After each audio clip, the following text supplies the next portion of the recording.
Looking back at getting started for YouTube or being a professional filmmaker, one of the most difficult parts is all the investments that you have to make up front. And today we're going to be talking about a specific budget monitor that I really like. So you start out in the filmmaking and YouTube world with a camera and a lens, maybe a microphone, maybe a gimbal, but from that point on, that's where things start to get a little bit complicated.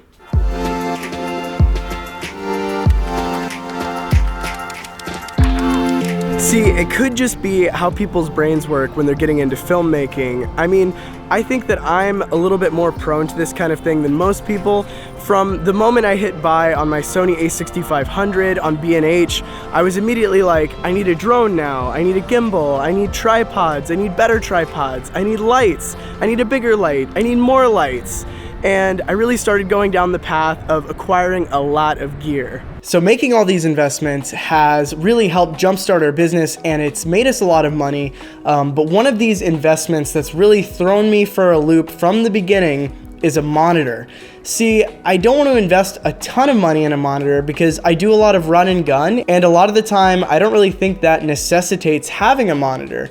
And so for that reason, I don't want to spend a ton of money on it. So for a while I had the Atomos Ninja 5, which was a great monitor, but it just wasn't the right tool for the job that I was doing, especially with this camera, the Sony a7 III. So part of getting rid of the Ninja 5 was part of a bigger push to simplify our gear a little bit and stick to the fundamentals of what makes our projects really meaningful. So like I said, I've been trying to simplify our gear, and the goal of that, one of the main goals of that, is to get one trip up the stairs because we live on the 3rd floor. One trip.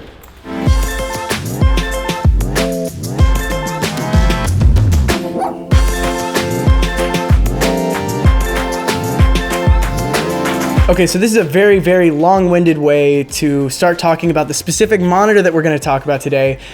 Full disclosure, this monitor was sent to me, but no stipulations on what I'm going to say about it, and I think you'll find that to be true because I do have some complaints with it.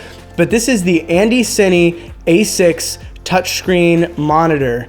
And so far, it's really something that fits the need that I'm looking for one of these monitors. The Ninja 5 was great. The display was really great in daylight, which is something that this monitor is really not great at. This monitor is actually a little bit dimmer than the LCD screen on the Sony a7 III when you have it in sunny weather mode. So that's not the strength of this. The strength of this monitor is really what I need a monitor for most these days, and that is people stationary talking to the camera.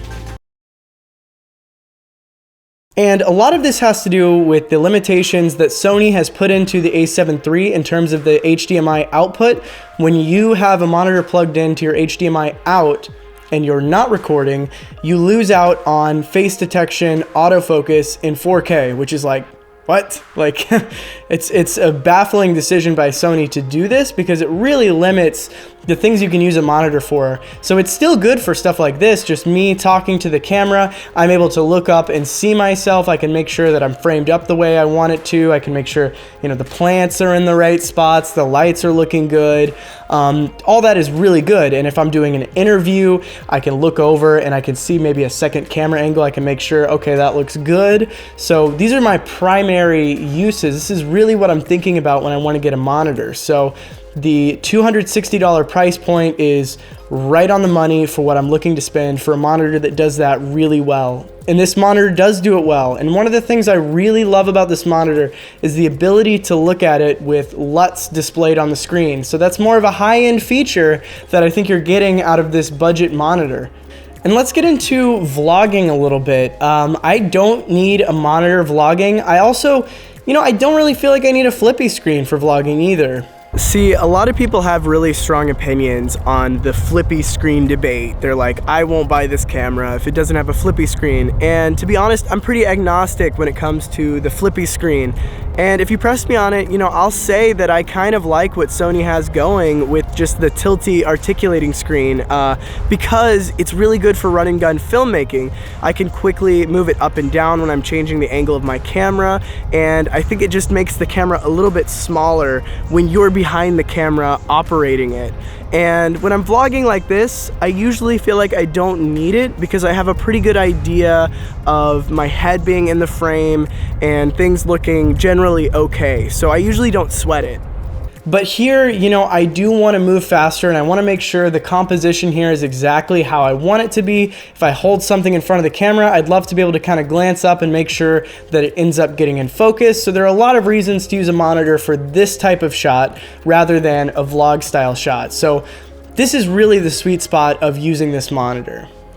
So if you've done something like this without an external monitor, it's super tedious. You have to hit record on the camera, then you run around, check your shot, and then you adjust it a little bit, you hit record again, and so on and so on. So this saves a lot of time for those types of things. So let's get into some pros and cons, kind of basic tech review type stuff with this monitor. The build quality when you pull it out of the bag is not the best. It feels pretty plasticky, pretty lightweight, but that's to be expected with a monitor at this price point. Another cool feature is the dual battery plate. You can use the big Sony batteries as well as Canon camera batteries. I really do like the mount that it comes with. You can swivel it around. That's really nice. The touchscreen is a nice feature. Like I said, it's got an SD card for LUTs, which is a really huge feature for me. I do appreciate it. It comes with a pretty nice carrying case, and that's really nice because you can kind of fit the essentials in that case and just throw it in a bigger bag, not have to worry about the screen getting scratched up, anything like that. My biggest gripe with this monitor is that it's really not all that bright in daylight. I took it out and shot with it a little bit and I was very disappointed with the brightness of the monitor, especially compared to the Ninja 5. Even the A7 III's LCD screen is a little bit brighter if you have it in sunny weather mode. So this is not going to blow you away by any means in terms of brightness, but overall I think it's a great budget package for what you get. So let's dive into some of the specific features. I want to break down everything that this does and kind of show you the menu system. And I promise you, I'm not going to BS you about the features I use and don't use for this monitor. Okay, so here we go. You see the touch screen. We've got histogram, focus assist. I like the focus assist, so you can put on an audio meter. You also have false color, which I don't use all that much, but it's pretty standard on monitors like this.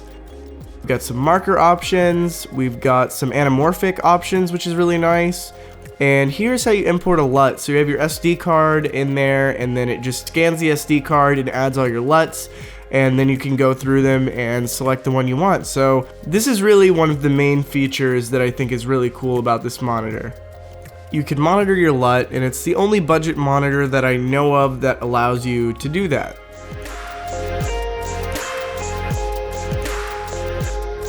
So one final thing I have to mention is the logo. No disrespect to Andycine, but this is not my favorite logo, and I like to cover it up with tape.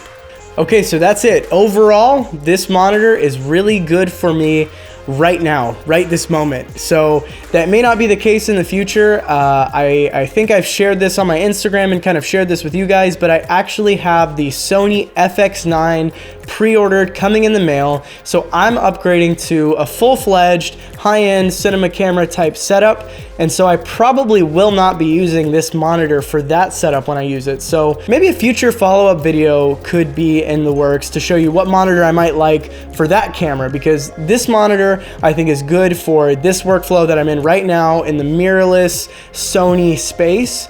But we'll see in the future. Anyways, my name is Austin Black. Let me know in the comments what you thought of the video. Let me know what you think of the monitor, and I'll see you in the next video.